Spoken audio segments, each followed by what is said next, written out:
வணக்கம் நண்பர்களே, அனைவருக்கும் வணக்கம். இன்றைக்கி இந்த வீடியோவில் நாம் எதை பற்றி பார்க்க போகிறோம் அப்படின்னு பார்த்தீங்கன்னா, டிஆர்பி மற்றும் பள்ளி கல்வித்துறையில் வந்திருக்க முக்கியமான தகவல்களை பற்றி இந்த வீடியோவில் பார்க்கலாம் வாங்க. பிடி அசிஸ்டன்ட் பிஆர்டிஇ நியமன தேர்வு குறித்து ஒரு சில தகவல்கள் வந்திருக்கு. 1205 வேக்கன்சிஸ்கள் புதுசாக எடுக்கிறாங்க. என்னன்றதை பற்றி நம்ம பார்க்கலாம். டெட் தேர்வு தாள் 2 தேர்ச்சி பெற்ற ஆசிரியர்களுக்கு ஒரு பணி வாய்ப்பை கொடுக்க போகிறதா சொல்லியிருக்காங்க. என்னன்றதையும் நாம் இந்த வீடியோ தொகுப்பில் உங்களுக்காக சொல்ல போகிறேன். ஸோ பிஜிடிஆர்பியோடைய தேர்வு தேதிகள் எல்லாமே நீங்கள் எதிர்பார்த்துட்ருக்கீங்க. ஆனால் பிஜிடிஆர்பியில் சில மாற்றங்கள் வேக்கன்சிஸ் வந்து பார்த்திங்கன்னா 1996ன்னு சொல்லியிருக்காங்க. புதிய வேக்கன்சிஸ்கள் ஸ்டடி பிளானெல்லாம் என்னவாக இருக்கும், பிஜிடிஆர்பியோடைய தமிழ் எலிஜிபிள் டெஸ்ட் இருந்தால் மட்டும்தான் உங்களால் போஸ்டிங் போக முடியும் அப்படின்னு நிறைய கேள்வி கேட்குறீங்க.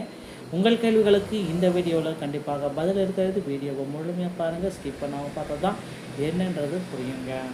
ராதாகிருஷ்ணன் விருதுக்கு எமிஸ் தளத்தில் விண்ணப்பிக்கும் வழிமுறைகள். நல்லாசிரியர் விருதுக்கு எமிஸ் தளத்தின் மூலமாக விண்ணப்பித்து நீங்கள் நல்லாசிரியர் விருதை பெற்றுக்கொள்ள முடியுங்க.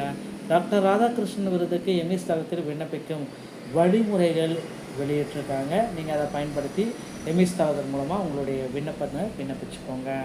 முதுகலை ஆசிரியர்களுக்கு சென்னையில் 2 நாட்கள் பயிற்சி எஸ்சிஆர்டி இயக்குனர் பட்டியலை வெளியிட்டிருக்காங்க. யார் யாரெல்லாம் அந்த முதுகலை ஆசிரியர்கள் அப்படின்னு சொல்கிறாங்க பார்த்தியா, அவங்களுக்கு வந்து பார்த்திங்கன்னா தற்சமயம் பயிற்சிகள் எல்லாமே வழங்கிட்டு வராங்க. எஸ்சிஆர்டிக்கு வந்து பார்த்திங்கன்னா தற்சமயம் இந்த 2-3 நாட்கள் நடந்துகிட்ருக்கு. அந்த பட்டியல் யார் யாரெல்லாம் செலக்டட், முதுகலை இயற்பியல் ஆசிரியர்களுக்கு சென்னையில் 2 நாட்கள் எஸ்சிஆர்டி இயக்குனர் பட்டியலை வெளியிட்டிருக்காங்க. ஸோ இதை நீங்கள் செக் பண்ணணும் அப்படின்னு நினச்சிங்கன்னா, உங்களுடைய பெயர்கள் இருக்கா அப்படின்றது நினச்சிங்கன்னா இந்த லிங்க் நான் கீழே கொடுக்குறேன். இதை பார்த்து நீங்கள் எஸ்சிஆர்டிக்கு யாரெல்லாம் எலிஜிபிள் கேண்டிடேட் அப்படின்ற தகவல் நமக்கு வெளியிட்டிருக்காங்க. அதையும் நீங்கள் செக் பண்ணிக்கோங்க, ஓகேங்களா? ஸோ கடைசியாக பார்க்குறப்போ வந்து பார்த்திங்கன்னா state council education of research and டைமிங்ன்ட்டு ஒரு டாக்குமெண்ட்டை விட்டுருக்காங்க. ஸோ அந்த டைமிங் என்னென்ன டைமிங்கில் உங்களுக்கு அது நடக்கும் அப்படின்றதையும் நீங்கள் தெரிந்து வைத்துக்கொள்ள வேண்டும், ஓகேங்களா?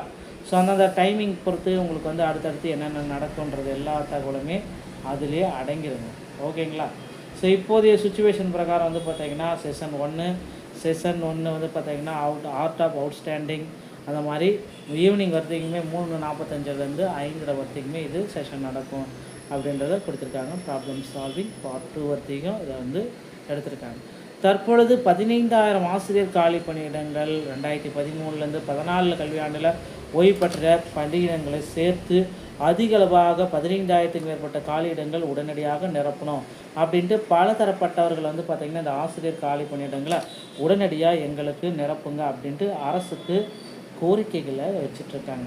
ஏன்னா 2013 டெட் பாஸ் பண்ணவங்களுக்கு உண்டான போஸ்டிங்கை இன்னும் போடாமல் இருக்கீங்க, அவர்களுக்கு எப்போ போஸ்டிங்கை போட போகிறீங்க அப்படின்ட்டு அவங்க ஒரு பக்கம் கேட்டிருக்காங்க. ஆனால் இப்போ வந்து பார்த்திங்கன்னா தமிழக அரசு இந்த ஒரு சில இதுங்களுக்கு வந்து பார்த்திங்கன்னா அப்பாயின்மெண்ட் ஆர்டர் எல்லாமே வழங்கிட்டு வரதா நீங்கள் எல்லாமே பார்த்துட்ருப்பீங்க நியூஸில் எல்லாத்தையும். ஸோ ஆமாங்க, அந்த அப்பாயின்மெண்ட் ஆர்டர் எல்லாமே ப்ராசஸ் பண்ணிகிட்ருக்காங்க. சில டைமில் வந்து அப்பாயின்மெண்ட் ஆர்டர் கொடுத்துட்ருக்கு, சிலருக்கு மட்டும்தான். தமிழ்நாட்டில் தேர்ச்சி பெற்றவர்கள் 10 ஆண்டுகளுக்கு மேலாக வேலைக்காக காத்திருக்கும் சூழ்நிலை உருவாகுது. மாநிலம் முழுவதும் கிட்டத்தட்ட 6,000 பணியிடங்கள் காலியாக இருப்பதாக தொடக்க கல்வி இயக்குநருடைய முக்கிய வட்டாரங்கள் தெரிவிக்கப்பட்டதுங்க. ஸோ எல்லா மாநிலத்துமே வந்து பார்த்திங்கன்னா கம்மியான பீப்புள்ஸ் தான் இருக்காங்க, படித்து முடிச்சவங்க. அந்த மாதிரி மாநிலம் முழு இந்த காலியாக இருப்பவர்களுடைய எண்ணிக்கை அதிகரிக்குது. திருச்சி கலெக்டர் அலுவலகத்தில் டெட் தேர்வு தகுதி பெற்றோர் கூட்டமைப்பு உறுப்பினர்களை 2024 போராட்டம் நடத்த பங்கேற்றனர். ஸோ இதில் வந்து பார்த்திங்கன்னா ஜெயலட்சுமி ராமானுஜம் புதுப்பிக்கப்பட்டது என்னைக்கு அப்டேட்ன்றது எல்லாமே நம்ம கொடுத்துருக்காங்க. ஸோ மதுரை ஆசிரியர் தகுதி தேர்வு டெட்டில் தேர்ச்சி பெற்ற பிறகும் தொடர்ந்து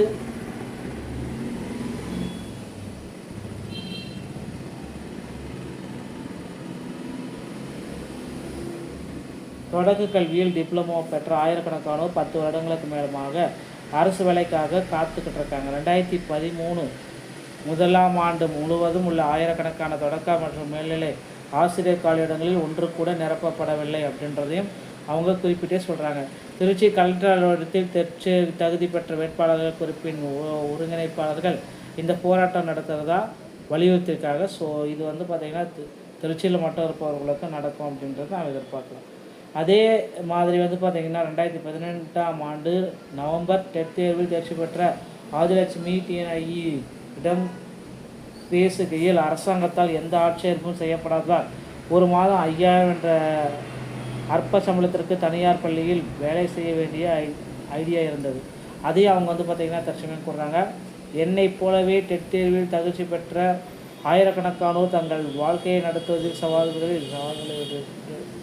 எதிர்பார்த்துட்ருக்காங்க.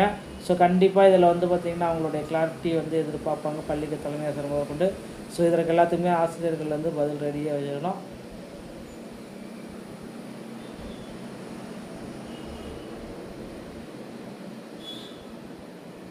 அடுத்து இந்த 2012ஆம் ஆண்டு டெட் தேர்வில் தேர்ச்சி பெற்ற ஆதிலட்சுமி TNIE இடம் பேசுகையில் அரசாங்கத்தால் எந்த ஒரு ஆட்சேர்ப்பும் இல்லாததால் மாதம் 5000 என்ற அற்ப சம்பளத்துக்கு ஒரு தனியார் பள்ளியில் சேர்ந்து நான் வேலை செஞ்சிட்ருக்கேன் அப்படின்றதையும் சொல்கிறாங்க. ஸோ இந்த பிரச்சனைக்கு விரைவில் தீர்வு காணப்படும் அப்படின்றத அரசு சொல்கிறாங்க. ஓகேங்களா. அரசு தொடக்க பள்ளிகளில் ஆட்சியர் அரசு மாணவர் விகிதம் 1.30 உள்ள நிலையில் போதுமான மாணவர்கள் இல்லை. இதுவும் பார்த்திங்கன்னா காலியிடங்களை நிரந்தரமாக நிரப்புவதற்கு வாய்ப்புகள் குறைவுங்க. ஸோ கிட்டத்தட்ட பார்த்திங்கன்னா தமிழக பள்ளி கல்விகளில் நிறைய வேக்கன்சிஸ் பார்த்திங்கன்னா இந்த ஆண்டு இருக்குது. ஸோ கண்டிப்பாக நீங்கள் பார்த்திங்கன்னா இவ்வளோ வேக்கன்சிஸ் பார்த்திங்கன்னா நீங்கள் அப்ளை பண்ணிட்டீங்க. ஸோ கண்டிப்பாக உங்களுக்கு இந்த பேட்சில் 2026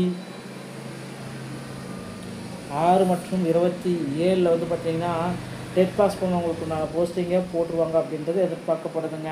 நண்பர்களே, SGTயோடைய புதிய அறிவிப்புகள் எல்லாமே இன்னும் ஓரிரு தினங்களில் நமக்கு அப்டேட் ஆகிடும். பொறுத்தவரை நாம் பார்க்கலாம். TRB மற்றும் பள்ளி கல்வித்துறை சம்பந்தமான செய்திகள் அறிவித்து நீங்கள் உடனுக்குடன் பெற நீங்கள் நம்முடைய சேனலுடைய இணைந்திருங்கள். மீண்டும் ஒரு நல்ல தகவலோடு நான் உங்களை சந்திக்கிறேன். நன்றி, வணக்கம்.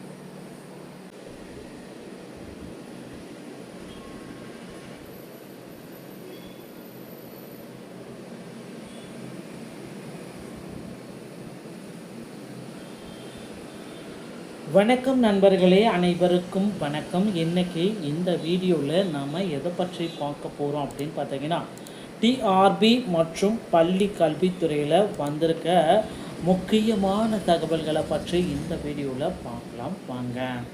BT அசிஸ்டன்ட் BRTE நியமன தேர்வு குறித்து ஒரு சில தகவல்கள் வந்திருக்கு. 1205 வேக்கன்சிஸ்கள் புதுசாக எடுக்கிறாங்க. என்னன்றதை பற்றி நம்ம பார்க்கலாம். டெட் தேர்வு தாள் 2 தேர்ச்சி பெற்ற ஆசிரியர்களுக்கு ஒரு பணி வாய்ப்பை கொடுக்க போகிறதா சொல்லியிருக்காங்க. என்னன்றதையும் நாம் இந்த வீடியோ தொகுப்பில் உங்களுக்காக சொல்ல போகிறேன். ஸோ PGTRBயோடைய தேர்வு தேதிகள் எல்லாமே நீங்கள் எதிர்பார்த்துட்ருக்கீங்க. ஆனால் PGTRBயில் சில மாற்றங்கள் வேக்கன்சிஸ் பார்த்திங்கன்னா 1996 சொல்லியிருக்காங்க. புதிய வேக்கன்சிஸ்கள் ஸ்டடி பிளானெல்லாம் என்னவா இருக்கும், PGTRBயோடைய தமிழ் எலிஜிபிள் டெஸ்ட் இருந்தால் மட்டும்தான் உங்களால் போஸ்டிங் போக முடியும் அப்படின்னு நிறைய கேள்வி கேட்குறீங்க. உங்கள் கேள்விகளுக்கு இந்த வீடியோவில் கண்டிப்பாக பதில் இருக்கிறது. வீடியோவை முழுமையாக பாருங்கள். ஸ்கிப் பண்ணாமல் பார்த்தா தான் என்னன்றது புரியுங்க. ராதாகிருஷ்ணன் விருதுக்கு எமிஸ் தளத்தில் விண்ணப்பிக்கும் வழிமுறைகள். நல்லாசிரியர் விருதுக்கு எமிஸ் தளத்தின் மூலமாக விண்ணப்பித்து நீங்கள் நல்லாசிரியர் விருதை பெற்றுக்கொள்ள முடியுங்க. டாக்டர் ராதாகிருஷ்ணன் விருதுக்கு எமிஸ் தளத்தில் விண்ணப்பிக்கும் வழிமுறைகள் வெளியிட்டிருக்காங்க. நீங்கள் அதை பயன்படுத்தி எமிஸ் தளத்தின் மூலமாக உங்களுடைய விண்ணப்பத்தை விண்ணப்பிச்சுக்கோங்க. முதுகலை ஆசிரியர்களுக்கு சென்னையில் 2 நாட்கள் பயிற்சி SCRT இயக்குனர் பட்டியலை வெளியிட்டிருக்காங்க. யார் யாரெல்லாம் அந்த முதுகலை ஆசிரியர்கள் அப்படின்னு சொல்கிறாங்க பார்த்தியா, அவங்களுக்கு பார்த்திங்கன்னா தற்சமயம் பயிற்சிகள் எல்லாமே வழங்கிட்டு வராங்க. SCRTக்கு பார்த்திங்கன்னா தற்சமயம் இந்த 2-3 நாட்கள் நடந்துகிட்ருக்கு. அந்த பட்டியல் யார் யாரெல்லாம் செலக்டட் முதுகலை இயற்பியல் ஆசிரியர்களுக்கு சென்னையில் 2 நாட்கள் SCRT இயக்குனர் பட்டியலை வெளியிட்டிருக்காங்க. ஸோ இதை நீங்கள் செக் பண்ணணும் அப்படின்னு நினச்சிங்கன்னா, உங்களுடைய பெயர்கள் இருக்கா அப்படின்றது இருந்துச்சிங்கன்னா இந்த லிங்க் நான் கீழே கொடுக்குறேன். இதை பார்த்து நீங்கள் SCRTக்கு யாரெல்லாம் எலிஜிபிள் கேண்டிடேட் அப்படின்ற தகவல் நமக்கு வெளியிட்டிருக்காங்க. அதையும் நீங்கள் செக் பண்ணிக்கோங்க. ஓகேங்களா. ஸோ கடைசியாக பார்க்குறப்போ பார்த்திங்கன்னா state council education of research and டைமிங்ன்ட்டு ஒரு டாக்குமெண்ட்டை விட்டுருக்காங்க. ஸோ அந்த டைமிங் என்னென்ன டைமிங்கில் உங்களுக்கு அது நடக்கும் அப்படின்றதையும் நீங்கள் தெரிந்து வைத்துக்கொள்ள வேண்டும். ஓகேங்களா. ஸோ அந்த டைமிங் பொறுத்து உங்களுக்கு அடுத்தடுத்து என்னென்ன நடக்கும்ன்றது எல்லா தகவலுமே அதிலே அடங்கிடுங்க. ஓகேங்களா. ஸோ இப்போதைய சுச்சுவேஷன் பிரகாரம் பார்த்திங்கன்னா செஷன் 1 பார்த்திங்கன்னா ஆர்ட் ஆஃப் அவுட்ஸ்டாண்டிங் அந்த மாதிரி ஈவினிங் வரைக்குமே 3:45 5:30 வரைக்குமே இது செஷன் நடக்கும் அப்படின்றத கொடுத்துருக்காங்க. ப்ராப்ளம் சால்விங் பார்ட் 2 வரைக்கும் இதை எடுத்திருக்காங்க. தற்பொழுது 15000 ஆசிரியர் காலி பணியிடங்கள் 2013 14 கல்வியாண்டில் ஓய்வு பெற்ற பணியிடங்களை சேர்த்து அதிகளவாக 15,000க்கும் மேற்பட்ட காலியிடங்கள் உடனடியாக நிரப்பணும் அப்படின்ட்டு பல தரப்பட்டவர்கள் வந்து பார்த்திங்கன்னா இந்த ஆசிரியர் காலி பணியிடங்களை உடனடியாக எங்களுக்கு நிரப்புங்க அப்படின்ட்டு அரசுக்கு கோரிக்கைகளை வச்சிட்ருக்காங்க. ஏன்னா 2013 டெட் பாஸ் பண்ணவங்களுக்கு உண்டான போஸ்டிங்கே இன்னும் போடாமல் இருக்கீங்க, அவர்களுக்கு எப்போ போஸ்டிங்கை போட போகிறீங்க அப்படின்ட்டு அவங்க ஒரு பக்கம் கேட்டிருக்காங்க. ஆனால் இப்போ வந்து பார்த்திங்கன்னா தமிழக அரசு இந்த ஒரு சில இதுங்களுக்கு வந்து பார்த்திங்கன்னா அப்பாயின்மெண்ட் ஆர்டர் எல்லாமே வழங்கிட்டு வரதா நீங்கள் எல்லாமே பார்த்துட்ருப்பீங்க நியூஸில் எல்லாத்தையும். ஸோ ஆமாங்க, அந்த அப்பாயின்மெண்ட் ஆர்டர் எல்லாமே ப்ராசஸ் பண்ணிகிட்ருக்காங்க. சில டைமில் வந்து அப்பாயின்மெண்ட் ஆர்டர் கொடுத்துட்ருக்கு, சிலருக்கு மட்டும்தான். தமிழ்நாட்டில் தேர்ச்சி பெற்றவர்கள் 10 ஆண்டுகளுக்கும் மேலாக வேலைக்காக காத்திருக்கும் சூழ்நிலை உருவாகுது. மாநிலம் முழுவதும் கிட்டத்தட்ட 6000 பணியிடங்கள் காலியாக இருப்பதாக தொடக்க கல்வி இயக்குநருடைய முக்கிய வட்டாரங்கள் தெரிவிக்கப்பட்டதுங்க. ஸோ எல்லா மாநிலத்துமே வந்து பார்த்திங்கன்னா கம்மியான பீப்புள்ஸ் தான் இருக்காங்க, படித்து முடிச்சவங்க. அந்த மாதிரி மாநிலம் இந்த காலியாக இருப்பவர்களுடைய எண்ணிக்கை அதிகரிக்குது. திருச்சி கலெக்டர் அலுவலகத்தில் டெட் தேர்வு தகுதி பெற்றோர் கூட்டமைப்பு உறுப்பினர்களை 2024 போராட்டம் நடத்த பங்கேற்றனர். ஸோ இதில் வந்து பார்த்திங்கன்னா ஜெயலட்சுமி ராமானுஜம் புதுப்பிக்கப்பட்டது என்னைக்கு அப்டேட்ன்றது எல்லாமே நம்ம கொடுத்துருக்காங்க. ஸோ மதுரை ஆசிரியர் தகுதி தேர்வு டெட்டில் தேர்ச்சி பெற்ற பிறகும் தொடர்ந்து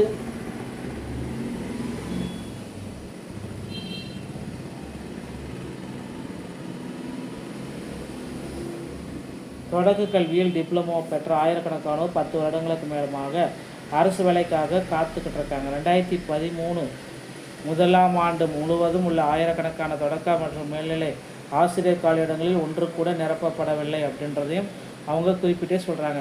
திருச்சி கலெக்டர் அலுவலகத்தில் தேர்ச்சி தகுதி பெற்ற வேட்பாளர்கள் குறிப்பின் ஒருங்கிணைப்பாளர்கள் இந்த போராட்டம் நடத்துகிறதா வலியுறுத்தியிருக்காங்க. ஸோ இது வந்து பார்த்திங்கன்னா திருச்சியில் மட்டும் இருப்பவர்களுக்கும் நடக்கும் அப்படின்றத நான் எதிர்பார்க்கலாம். அதே மாதிரி வந்து பார்த்திங்கன்னா 2018ஆம் ஆண்டு நவம்பர் டெட் தேர்வில் தேர்ச்சி பெற்ற ஆதிலட்சுமி டிஎன்ஐஇ இடம் பேசுகையில் அரசாங்கத்தால் எந்த ஆட்சேர்ப்பும் செய்யப்படாததால் ஒரு மாதம் 5000 என்ற அற்ப சம்பளத்திற்கு தனியார் பள்ளியில் வேலை செய்ய வேண்டிய ஐடியா இருந்தது. அதையும் அவங்க வந்து பார்த்திங்கன்னா தற்சமயம் கூறுறாங்க. என்னை போலவே டெட் தேர்வில் தகுதி பெற்ற ஆயிரக்கணக்கானோர் தங்கள் வாழ்க்கையை நடத்துவதில் சவால்களை எதிர்பார்த்துட்ருக்காங்க. ஸோ கண்டிப்பாக இதில் வந்து பார்த்திங்கன்னா அவங்களுடைய கிளாரிட்டி வந்து எதிர்பார்ப்பாங்க பள்ளிக்கு தலைமை ஆசிரியர் முதல் கொண்டு. ஸோ இதற்கு எல்லாத்துக்குமே ஆசிரியர்கள் வந்து பதில் ரெடியாக வச்சுக்கணும்.